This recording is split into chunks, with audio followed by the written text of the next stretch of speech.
starting this one off a little different without the whole ladies and gentlemen, boys and girls intro thing. I just kind of did it. Damn it.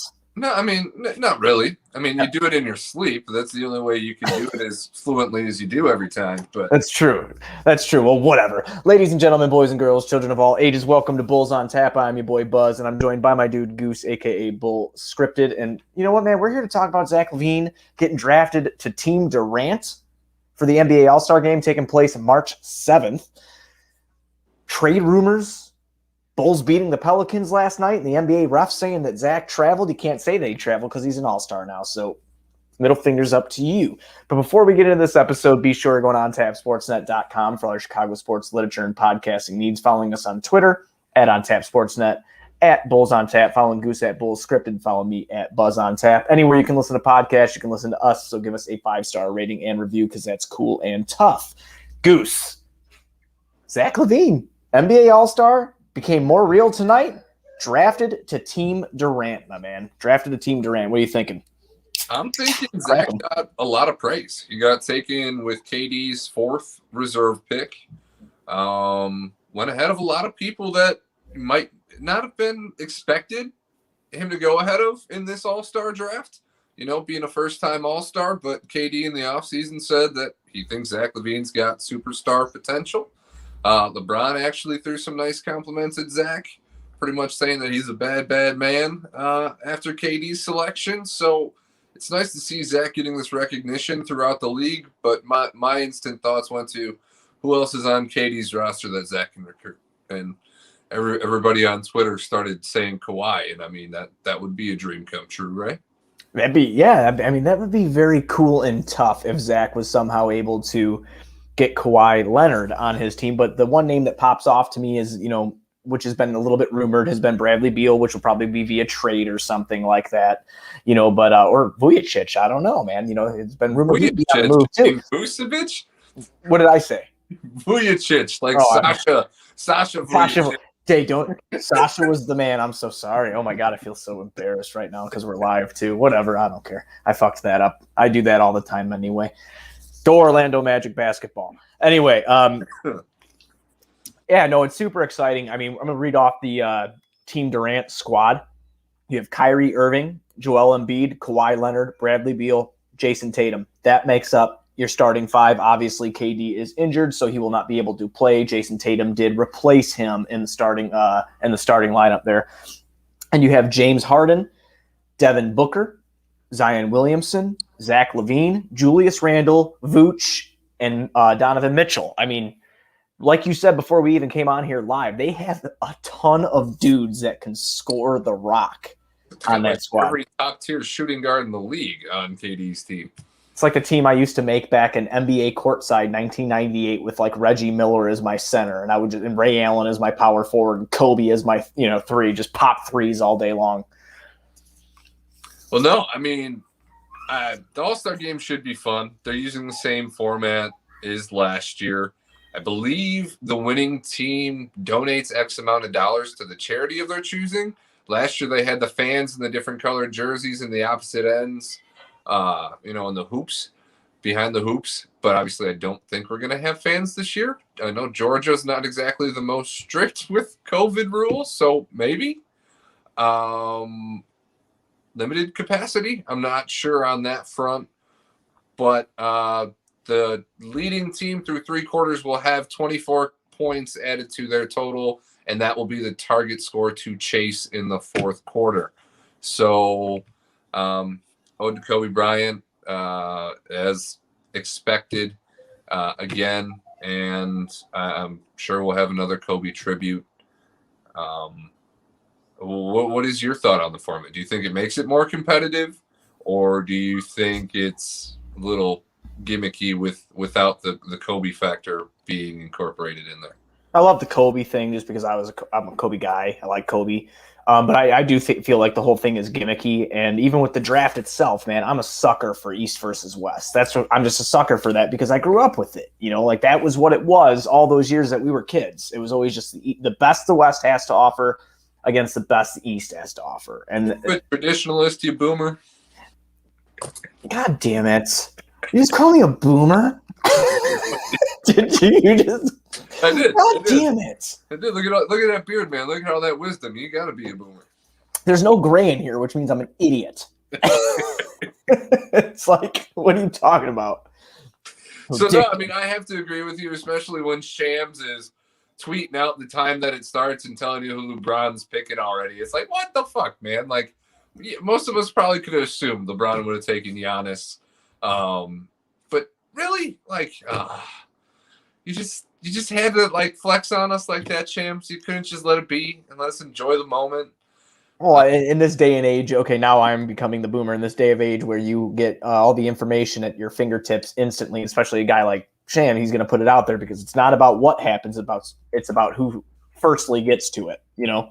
So who reports it first? And you heard Kali when Kali was on with us. You know, he was just like, I had it. And then he made it a point to say, like, Woj had it an hour later. And I'm like, yeah, you got Woj's ass on that one, huh? I get it. I get why you're stoked. I totally feel you. Drink a beer to that, you know? But back before you called me a boomer, yes, I am set into the East versus West matchups. But I want to read Team LeBron here, too, because we were talking about this before we went live. Team LeBron's starting lineup is so dope. LeBron, Giannis, Steph Curry, Luka, and Nikola Jokic. That's the starting five. On your bench, Damian Lillard, Ben Simmons, Chris Paul, Jaylen Brown, Paul George, who went very late. Sabonis and Rudy Gobert. I mean, that team's really good too. It's very exciting. When he went Giannis, Steph, Luka, right? Those were his first three picks, and then the Joker was his last one. Yeah. Because then he, at a certain point, he mentioned, he's like, all right, I got to go for some size here. And then he went with Sabonis over Gobert, which Charles Barkley just completely killed him for when all was said and done. He was like, dude, really? You said you needed some size. And then he took the guy that's like 6'3" over the guy that's 7'6". What the fuck are you doing? And they just all started cracking up because I don't know if too many people are still thrilled with Gobert after last season. I'm sure they'll tell you it's bygones be bygones, but I'm sure they still feel some type of way. Yeah, I wouldn't doubt that. I really wouldn't, you know. I mean, he paid the price for it. Hopefully people will let it go eventually, you know. Yeah, I mean, people probably weird, but like amongst your peers, that might be a different kind of, you know, standard that you're held to amongst that elite group of players in the NBA. So Donovan Mitchell and Gobert both go last. Jazz best team in the NBA. Nobody cares. LeBron said nobody has ever cared about the Jazz, no matter how good they were. You're playing a video game. You're not picking Stockton and Malone, even if they were the best option available.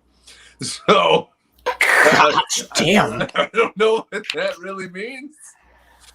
Sorry, Jazz fans, that you just got shat on by LeBron James. I don't think there's any. Unless, I mean, there's only like one I can think of off the top of my head, and that was the guy that probably poisoned Michael Jordan's pizza. Okay. No one else ate the pizza. I ate the pizza. But yeah, so I mean, I'm super stoked. You know, I just got an article up at ontapsportsnet.com. Nani got it all edited up, but one of the last, you know, paragraphs I put in there is how exciting this could potentially be for, you know, Zach's been a part of All-Star Weekend countless times. I mean, at least I count 3 times he's been a part of it. Dunk contests twice that he won, and then the 3-point contest last year. So this will be his 4th time, I think, a part of All-Star Weekend, besides like, you know, the rookie game or anything like that. And this will be his 2nd 3-point contest, and then obviously his first All-Star game. I'm super. Put the balls in the corner, everybody. Don't worry. Yeah, he's gonna be draining shit. I'm putting Zach LaVine as the winner of the 3-point contest. I'm taking that money line. Okay. No, last year he made the mistake of putting the balls at like the top of the key. So he flat out said, "I'm putting the balls in the corner this time. I'm not going to be dumb. I'm putting them in the corner." Yeah, well, whatever's going to win him some money and give him another trophy. But I'm super excited for him to be on this team, man. Like, it gives Bulls fans just something super stoked about All-Star Weekend, except, you know, instead of like, not the 3-point contest is gimmicky or whatever, because we grew up with that too, but someone representing the team in the actual game itself. Yeah, we couldn't get him in Chicago, but we got him in this year. So, well, yeah, I mean, that would have been awesome if he was in it last year. And I think one of the other cool things too is, like, I don't know for a fact, because I don't keep up with like other players' social medias. I really don't even keep up with our players' social medias.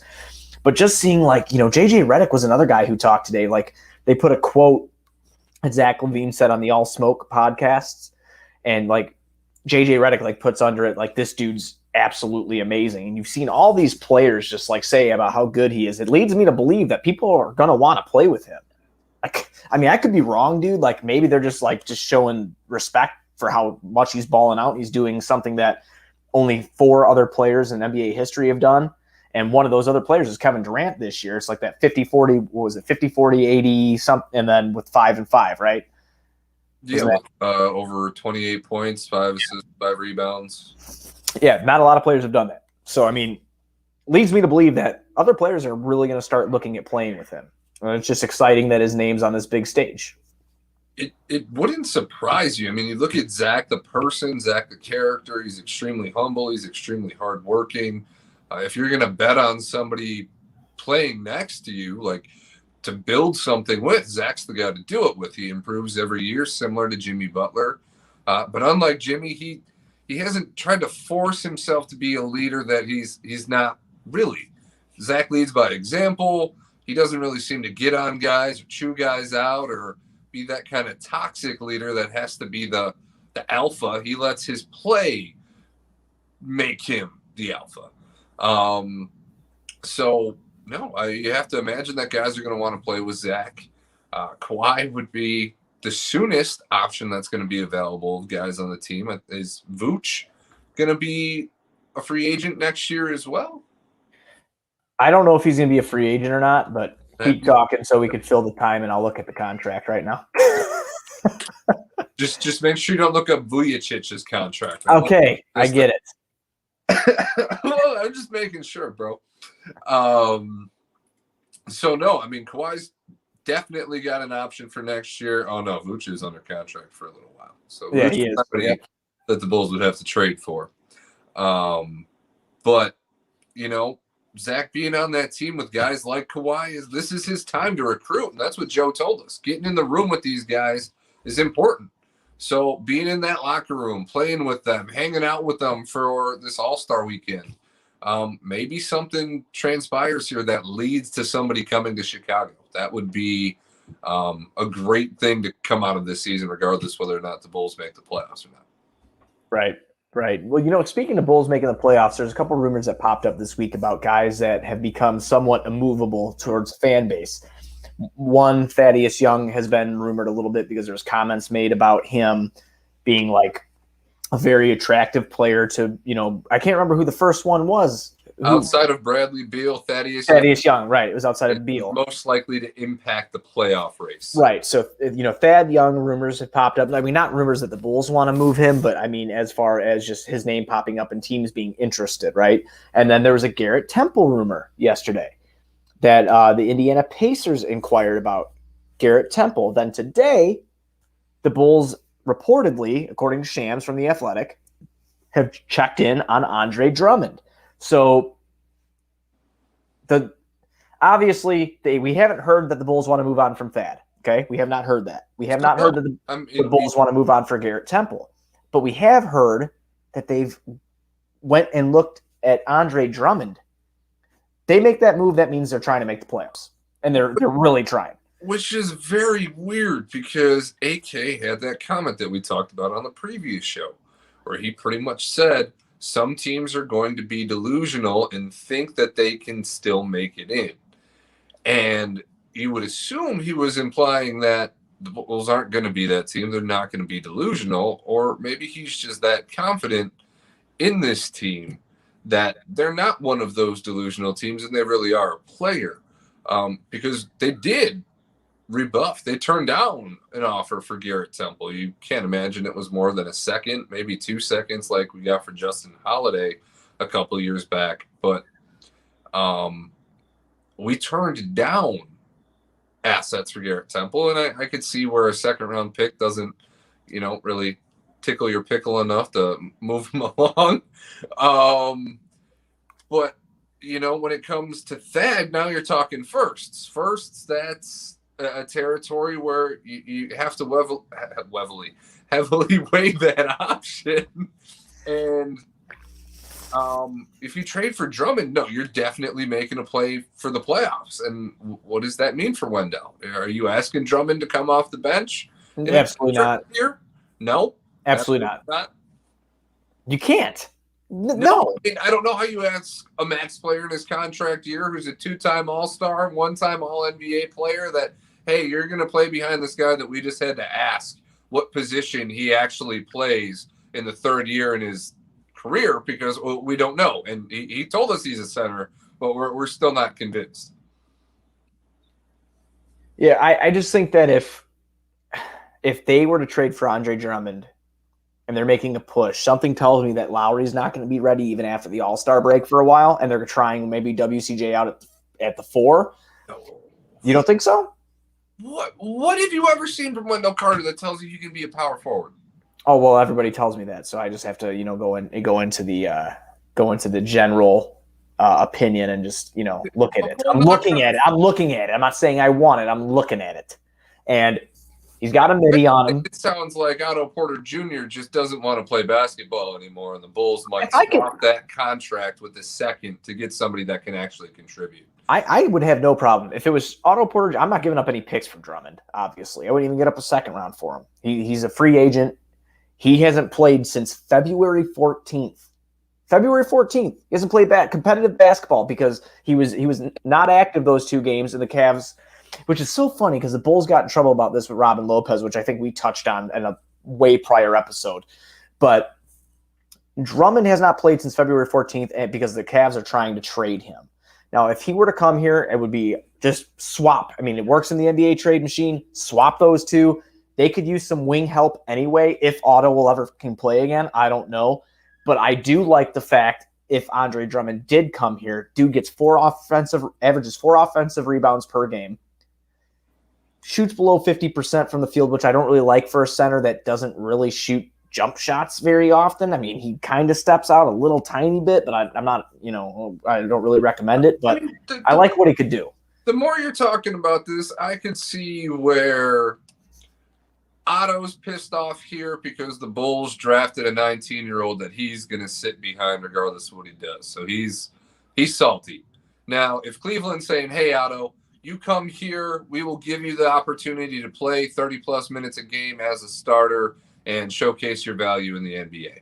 Because for all we know, Otto Porter's agent is telling him, like, dude, you're a max player being asked to come off the bench behind Patrick Williams. If you continue to accept this role, this is what teams are going to expect from you going forward, and your next contract is not going to look good. So sit out, act like the top-tier player that you are, and don't accept this kind of role, because otherwise you're going to pigeonhole yourself in this kind of role. Now, Cleveland says, hey, man, you come here in this swap, you're going to get to start. And the Bulls said the same thing to Drummond. They just got Jared Allen over there in Cleveland. He's killing it. He's in a contract year, younger, more promising, more to look at, more to explore there than Drummond. So you might have that equal swap. And if that's the case, screw it. Let's do it. And at the very least, you're pushing Wendell Carter Jr. because there's not a single player on this roster that scares Wendell into going, oh, I'm not going to have my job next year because he's got Gafford, Felicio, and Cornette behind him. Well, you better watch out for Big Chris, my friend. All right? Big Chris might have, what's today, the 4th? Trade deadlines in exactly 3 weeks. Chris might have 21 days to be on an NBA roster because once his salary is no longer a valuable trade chip, his worth is nada. Yeah, I wouldn't necessarily know if it was a to get Wendell scared type move. If you look at the nitty-gritty numbers for Wendell, he's not having a terrible year. It's just I thought we'd get a little bit more. I really did. I thought we get just a tiny bit more from him this year, but we really haven't. That's the issue with Drummond. If you look at Drummond's numbers, you're going trade for this guy right now, but you got to watch him play basketball to get the full story here because it's not as pretty as it looks on paper, probably for either of them. Right. No, I do agree with that. Watching the games will tell tell a part of the story as well. But I don't know, man. I was asked earlier if I would like to see Drummond here, and why not? He's an expiring contract. It's not like, you're mortgaging the future for this 2-time All-Star. It's like, hey man, here's a flyer. Like, what can you do with our run and gun type of offense that we're trying to create with 2 guards that can be explosive? You know, a Pat Williams on the, you know, Wendell, I mean, whoever, Thad, whatever. Like, those guys, what can you do with them? And the one thing I was just really interested in, I don't know if you heard Ren screaming outside the door here. She's going to bust in here in a minute, I guarantee it. But I don't know. I wonder how he'd look like when Zach's attacking the rim or Kobe White's attacking the rim. And, you know, him, because he kind of clogs the paint a little bit, but he could also go in there and fight for that offensive rebound because he's a beast at doing that. It's piqued my interest. I've seen 2 off seasons in a row. Andre Drummond can play point guard. He can shoot threes. He can do everything on a basketball court in an open gym during the offseason. I felt like you just you fretted yourself with the Mo Bamba treatment. I realized I might have just had a fretism there, but at the same time, I mean, do you really want Andre Drummond facilitating your offense? I don't think so. Maybe you know, in the mid post, he does average over 3 assists, I believe. So like you said, if it's a flyer, if we don't have to give up anything other than matching salary and Otto Porter for him, fuck it. Let's do it. And then I can complain about a different center instead of Wendell, and maybe people will be happy with that. Well, no, you're always going to take scrutiny. That's 100% just the truth, my man. No, I mean, I had people coming at me today because I said I didn't want. What do you mean you don't want Drummond? He's an ex-All-Star. He grabs 14 rebounds a game. Are you stupid? And I'm like, if it's for Otto, I'm all in. No, and I'm trying to think what else you could really put together, and there's not much salary you could stack on top of Felicio to get to Drummond. I mean, I guess. Oh, I mean, that would be like Felicio, because Drummond's in the 28 million range, and so Felicio and Thad would be right around 20-something. Right, but I highly doubt Thad would be a part of that. No, because then, I mean, unless Cleveland's sending you something. I mean, you got people saying they wouldn't trade Thad for an unprotected first-round pick. So this all comes down to preference. I think people are if Thad goes for Drummond, the UC is going to be on fire, is what you're saying. yeah. So no, it's got to be Otto. It's got to be Otto. Whether there's a Chandler Hutchison thrown on top of there for shits and giggles, I don't know. Maybe you would rather move Hutch than a second at this point. He's not playing basketball. We still haven't got any clarification on what these personal reasons are. I don't think we will either. I don't know. It's like him and Otto both just got personal reasons, and they're just not going to play basketball. Well, I mean, Otto's back is still the main thing, isn't it? Supposedly. I mean, that doesn't make sense to me, though. Like, I don't know how he was wearing that jacket the other night that he was wearing if his back hurt. Shit looked tight as a motherfucker, bro. That was a boomer. Maybe that was part of the physical therapy. He had to wear some posture, to be constrained real bad. Yep, some posture correcting flash jackets, and that'll get his ass back on the court. I don't know, man. Like I guess the easiest part here is Otto. Yes. Anything more? Anybody else? Probably no. Right, and it's so interesting that when on March 25th, when the trade deadline comes, what's going to happen? Because I couldn't tell you what the hell they're going to do. How quick that's coming around, dude. 3 weeks. Yeah. I'm going to sneeze, and I'm going to throw my back out like Sammy Sosa. I'm going to bend over, and I'm going to pick my head up, and people are going to be traded. Or maybe they won't, because I thought they were going to get traded on draft night, too, and nothing happened. Yeah, no, nothing. Yeah, nothing happened. Oh my God, I go back to draft night and I feel like how my reaction was just so terrible because I wanted LaMelo Ball so badly. Well, then was our reaction really that bad? Because look at LaMelo Ball. He's balling like a motherfucker. Did we maybe have a point to be really pissed off to be that close and not try to take a swing at that? I think we were justified in that. I read a couple cool things, man. Just like, people's ideas, and I'm not going to, take their ideas or anything, but it was something that I had thought about too. Is like, if they did pull off the trade for Drummond, right, and it just say it did take Otto Porter Jr. just to flip those two because there's no room for Drummond there. Otto, I think, just kind of killed this relationship here, and they're just looking to move him anyway, whatever, just get him out of here, see what works. And then maybe a Lowry would be flipped for like Alonzo Ball. Like, I wonder how that would kind of look. I was just thinking like all this stuff, if they do have kind of a new look towards the deadline, and that just seems like very 2K-ish when I say it out loud.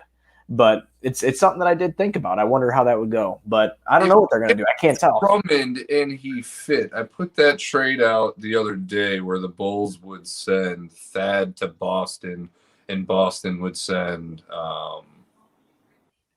what the hell is his name? Langford. Romeo Langford?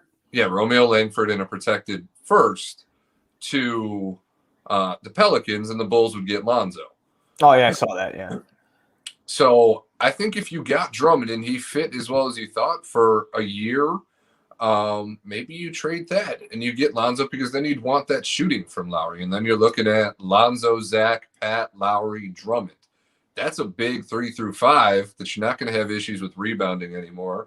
You're not going to give up too much offensively. You're just sacrificing your bench at that point. And I don't know. You know, the Bulls are ranked 15th in rebounding right now at 52 per game. So that's actually better than I would have expected. Yeah, they're 50. Yeah, the only reason I like had that right off the top of my head without having it pulled up is because I did an article earlier. So I was just doing ton of research and looking at that, because when the Drummond news popped up, I know he's a badass rebounder. I watched him in Detroit for all those years. The dude's a beast. I mean, absolute beast. And I was just kind of trying to wrap my head around what the fit would look like. But I don't know. I guess we'll see. That's basically fucking A, man. That's basically all I really have. I wanted to come on here and touch on the win last night. Oh yeah, we did win. We beat the Pelicans, and we did win. We did win barely. They came back. We had a 20-point fucking lead. They came back. They got to stop doing that shit, man.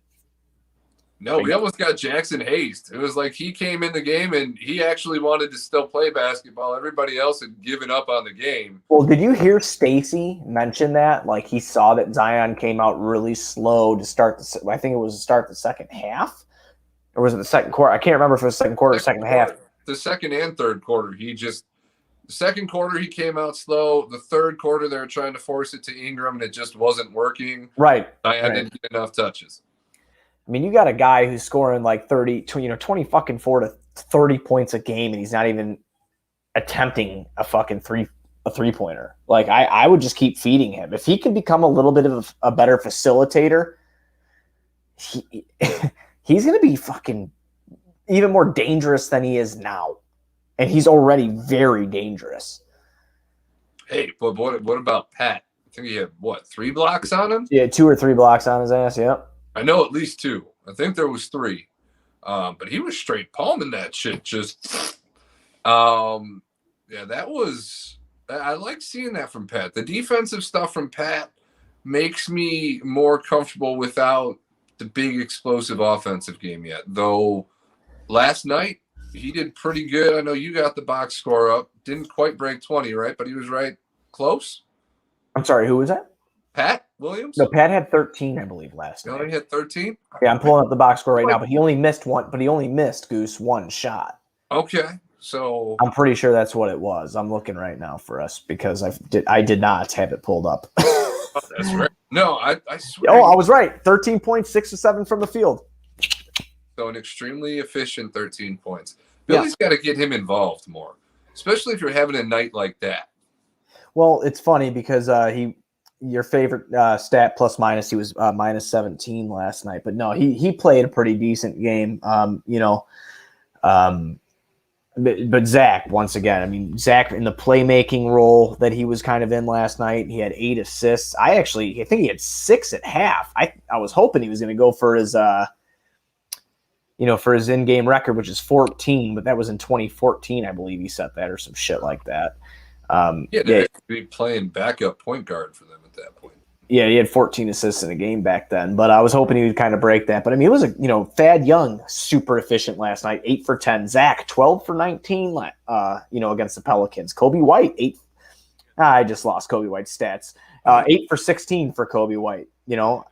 I mean, the Bulls actually shot the ball Pelicans have to hate Zach and Kobe. Oh, they have to. Yeah, it's second game. Second game against Pelicans this year. Last game against Pelicans this year, and they went off again.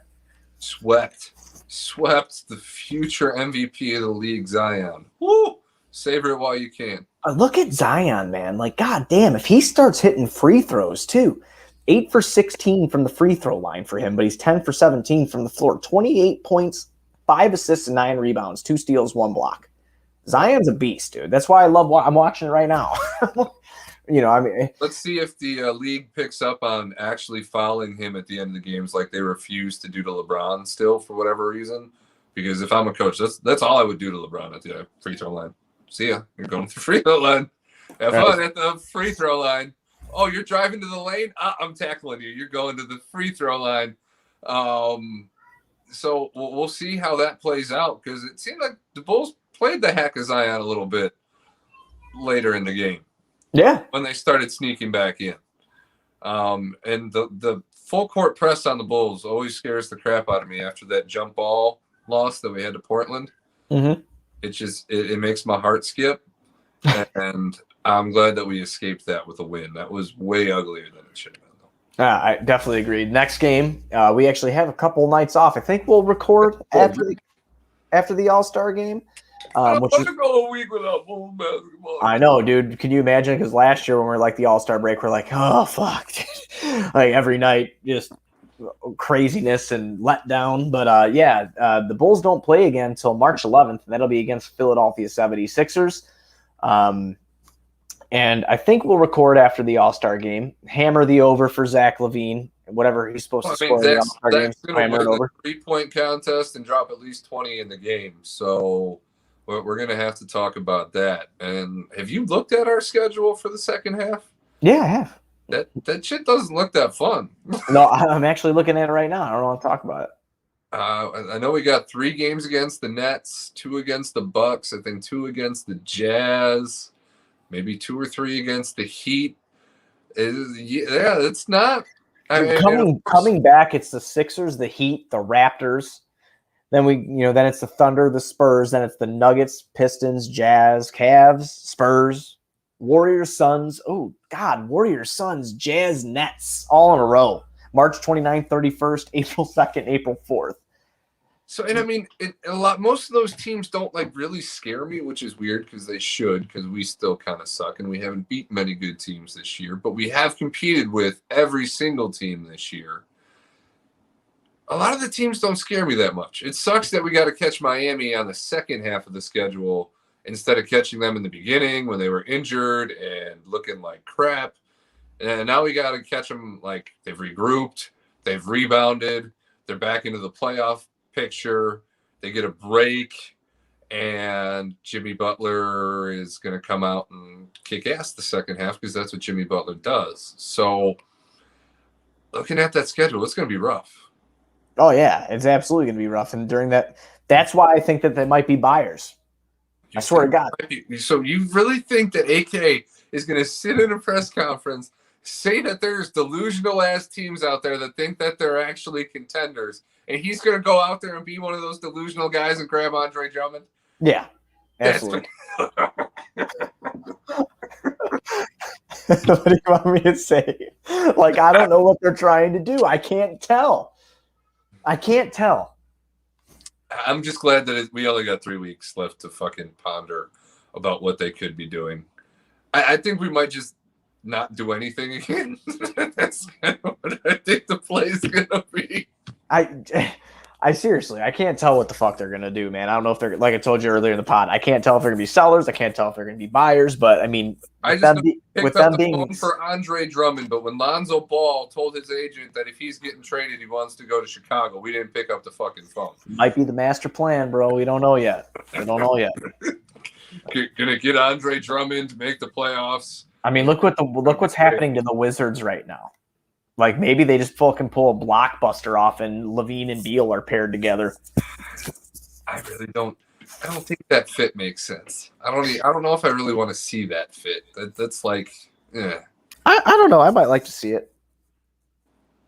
I mean, I guess you got them both to trade, if not. But yeah, I mean, you have both. If it doesn't work, you can move on from one of them, and If it does work, I think it's a pretty dynamic scoring duo. So That's efficient. point guard Zach, shooting guard Beal. Yeah. Yeah. And I might be into that. I mean, Zach's playmaking has improved. I might be into it. I swear to God. I don't know. I mean, everybody's like, no, that wouldn't work. Like, okay, like how the fuck do you know, coach? You know what I'm saying? Like, I don't know how you could say that wouldn't work. He literally was drafted as a point guard. So I don't know how you could say that wouldn't work. And he's always had flashes. I almost feel like Zach, he throws the lasers too hot. Like Wendell's got suspect hands as is. oh no, that's straight up. I don't care what anybody fucking says. It's butterfingers in the paint, man. It is. It's true. And I've been sticking up for him recently, and I think you can give me credit for that because I have been. But no. Hey man, you've been taking it for the team because I don't have very many positive things to say about him. So you've been at least taking the high road and trying to balance us out here on the Wendell path. 100%. And he did good. He did have a crucial putback layup with 15 rebounds. I am so glad that he didn't have under 6 rebounds again, because I would have had to talk about it. And his offensive performance was complete and total shit outside of the 3-pointer that he made. But Wendell had a good game.